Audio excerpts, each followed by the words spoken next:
I'm sorry, I don't have any quick tips for getting rid of your fears. That can happen, but it's not a quick tips sort of thing. But what I do have are 3 tips that I believe can help you not let these fears control your drawing development, your drawing experience, and your drawing output. 3 tips that will help you draw and grow as an artist despite your fears. Now, don't be fooled by the simplicity of tip number 1. Be organized and set up so that when we want to draw, we can start to draw really quickly, because our fears can stop us from actually starting to draw. If I decide to draw, but then I have to find my pens, my paper, I have to clear off my desk, get rid of the coffee cups, find something to draw with, find something to draw on. All this time is time my fears can be saying to me, what's the point? I can't draw anyway. I'll only mess it up. Why are you wasting your time doing this even? Do something productive. Go outside and weed the vegetable garden. That needs to be done. Go and clear all those climbers off the side fence going into the neighbour's yard. Do something useful with your time. And all this time becomes time when my fears can take control of my thinking and hijack my intention to draw and convince me to give up. But I can remove this danger period by getting ready to draw at another time when I'm not actually intending to draw. I can collect all the things I need to draw with. I can make sure I keep a space clear on my desk, on a table, in my studio, wherever I work. I can make sure I have a good light, and most importantly, I can have reference photos ready to use to draw from, so that I don't start wandering around flicking through books, but that I have some subjects which I'm interested in drawing, which I'm even looking forward to getting the chance to draw. Subjects that I think are within my ability, but will also give me interesting things to try and to do.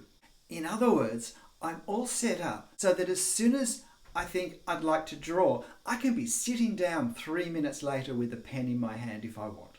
And what can happen for us is that because our fears haven't had time to grow and overwhelm us, and we can actually start drawing straight away, that we start to enjoy our creativity. And that starts to become our experience at that point, and which encourages us to keep going. And I won't have to worry about all my fears and excuses because I'm too busy enjoying drawing to worry about them.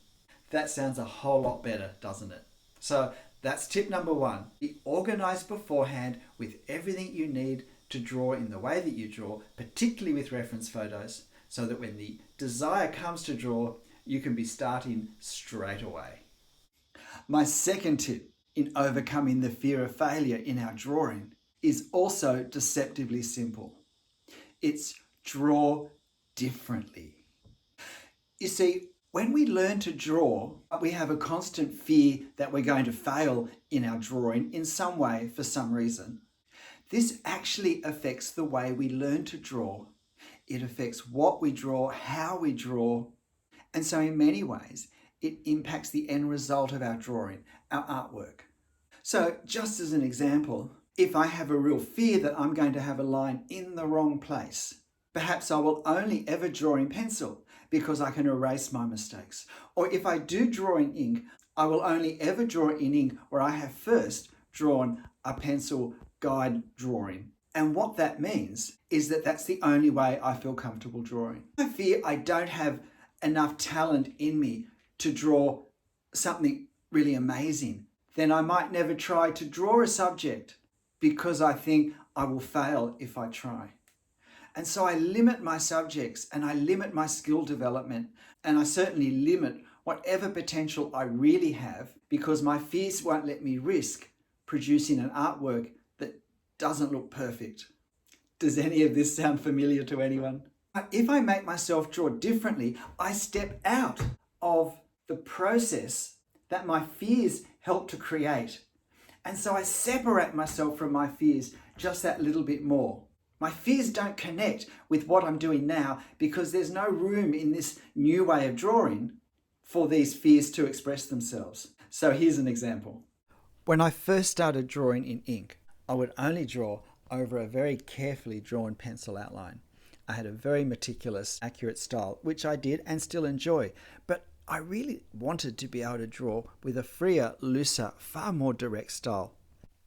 A good way to draw differently and to develop a new headspace, a new way of thinking when we draw, is to choose to draw quickly, directly in ink. If we draw quickly, it takes the pressure off us for our drawing to be perfect because, well, it just can't be perfect. If I work fast, there will be lines in the wrong place. But what this does, it means that what's going to count at the end is the overall drawing. Instead of me fixating on every line as part of the process having to be perfect, it's how it all comes together at the end which I have to aim at.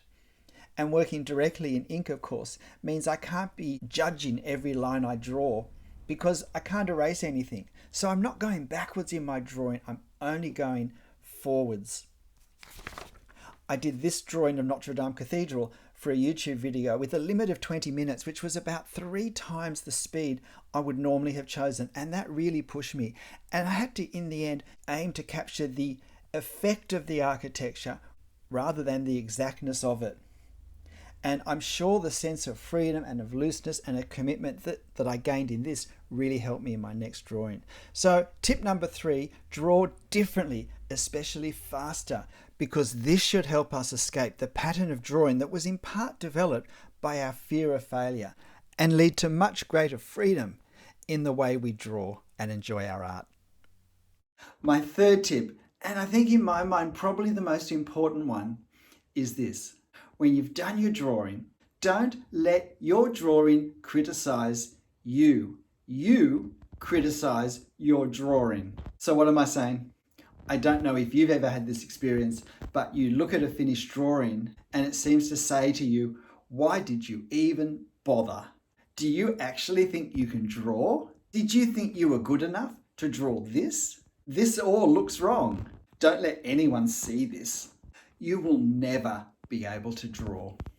What made you think you had artistic talent? You know, our drawings, if we're not careful, can say some pretty mean things to us. So it's important that we don't let them. Our drawing is just a bit of paper. I'm the person. I'm in control. So I need to criticize my drawing. And by that, of course, I don't mean criticize it, but I mean to critique it. I need to look at my drawing. I need to determine what things there are to be learned from this drawing. I need to look at it and think, you know, that perspective line again isn't steep enough. I always seem to make them too short. Next time, I should just make sure I push the angle a bit higher than what I think it needs to be. Or, you know, I look at this tone and I think a greater contrast would have worked better. I was a bit too timid. I should have gone darker, or I should have gone lighter in this part and had more contrast. Or I used too much mid-tone, which is a common mistake with applying tone, which tends to deaden the effect of the drawing. So I look at my drawing and I critique it. I make judgments about it, but they are all judgments that give me direction for next time. So instead of my drawing taking me backwards with discouragement, I use that same drawing to get direction for going forwards. So we need to critique our drawings after we've finished. It is so important. It's part of the next drawing is lessons learned from the previous one. But we have to be in control of that process.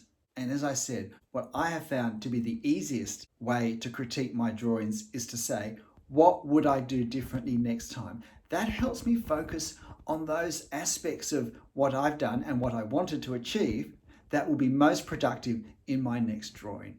Because I know my next drawing won't be perfect, but I would like to think that drawing by drawing by drawing, I'm developing my skill set in a way that lets me move closer to whatever it is I'm trying to achieve and not let our drawings speak back to us. I know this can sound simplistic and life is invariably complex. As someone who spent 30 years thinking about art every day and not doing any, I certainly have my own first-hand experience of a lot of this. All our art journeys are quite different, but there are some similar chapters in many of those stories. So if any of these 3 tips are at all helpful for anyone to help shake off some of the fears that have discouraged them in their art development, I'd be thrilled. Please let me know in the comments if you found this video helpful. G'day, I'm Stephen Travers. I hope these 3 tips help you keep drawing and to have fun. I'll see you next time. Bye.